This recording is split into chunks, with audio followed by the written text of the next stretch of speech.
છેલ્લા 24 કલાકમાં રાજ્યના આ શહેરમાં હાર્ટ એટેકથી થયા એક સાથે 4 લોકોના મૃત્યુ।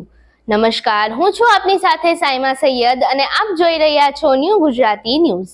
રાજકોટ શહેરમાં હાર્ટ એટેકથી મૃત્યુ થવાના કેસમાં વધારો થતા લોકોમાં હવે ચિંતાનું મોજું ફરી વળ્યું છે। આજે 24 કલાકમાં એક યુવક સહિત 4 લોકોના હાર્ટ એટેકથી મોત થયા પામ્યા છે, જેમાં રૈયાધારના બંસીધર પાર્કમાં રહેતા રઘુભાઈ શિયાળિયા ઉંમર વર્ષ 54 રવિવારે રાત્રે તેઓના ઘરે હતા।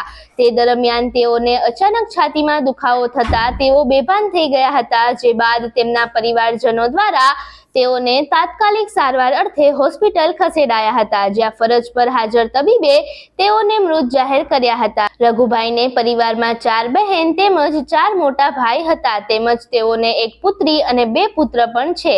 જ્યારે આરટીઓ પાછળ હાઉસિંગ બોર્ડ ક્વાર્ટરમાં રહેતા મધુભાઈ પોલાભાઈ સાંબળ ઉંમર વર્ષ 46, જેઓ રવિવારે સાંજે માર્કેટિંગ યાર્ડમાંથી છકડો રિક્ષામાં શાકભાજી ભરીને મોચી બજારમાં આવ્યા હતા, જ્યાં અચાનક તેઓને છાતીમાં દુખાવો ઉપડતા તેઓ બેભાન થઈ ગયા હતા, જે બાદ તેઓને સારવાર અર્થે હોસ્પિટલ ખસેડાયા હતા, પરંતુ સારવાર મળે તે પહેલા જ રસ્તામાં તેમનું મોત નીપજ્યું હતું। મધુભાઈને કુટુંબમાં 2 ભાઈ અને 4 બહેન છે, તેમજ તેમને સંતાનમાં 1 પુત્ર અને 1 પુત્રી છે।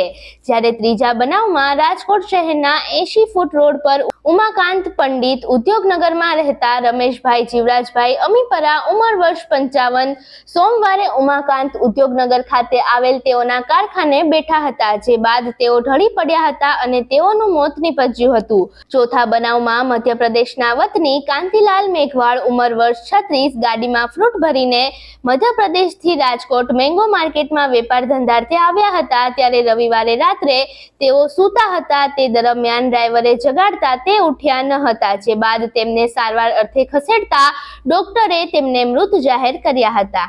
આવી જ અન્ય લેટેસ્ટ અને અપડેટેડ ન્યૂઝ જોવા માટે જોડાયેલા રહો અમારી સાથે ન્યૂ ગુજરાતી ન્યૂઝ પર।